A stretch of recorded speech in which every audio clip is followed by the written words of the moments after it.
Bonjour et bienvenue au parcours de formation Soft Skills. On est bien au module 2, Communication Skills. Dans cette première séquence de ce module, nous allons présenter Body and Voice Language.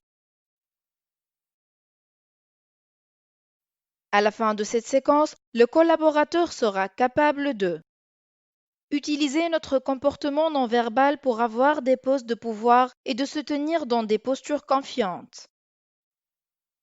Énumérer les 7 péchés capitaux de la parole humaine de nos interactions sociales. Énumérer les 4 pierres angulaires sur lesquelles il faut s'appuyer si l'on veut que notre discours soit puissant.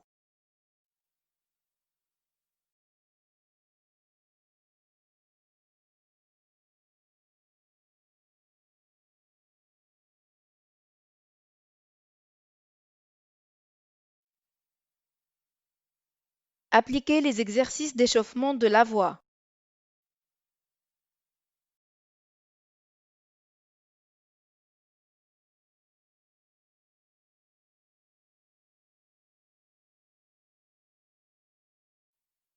Ici s'achèvent nos 2 vidéos sur les sujets Body Language et Voice Language. Nous espérons que vous avez fait un bon visionnage des vidéos. Comme récapitulatif suite à ce visionnage, par le biais du TED Talk de Julian Treasure qui s'axait sur la parole, nous avons pu apprendre à énumérer les pierres angulaires d'un discours puissant qui sont l'honnêteté, l'intégrité en étant à la hauteur de nos propos, l'authenticité, être soi-même, et finalement vouloir du bien aux autres dans notre discours. Nous avons pu aussi connaître les interdits et les péchés à éviter, comme par exemple arrêter de juger les gens et cesser d'être négatif, parce que ça afflue sur notre morale et sur le moral de nos interlocuteurs.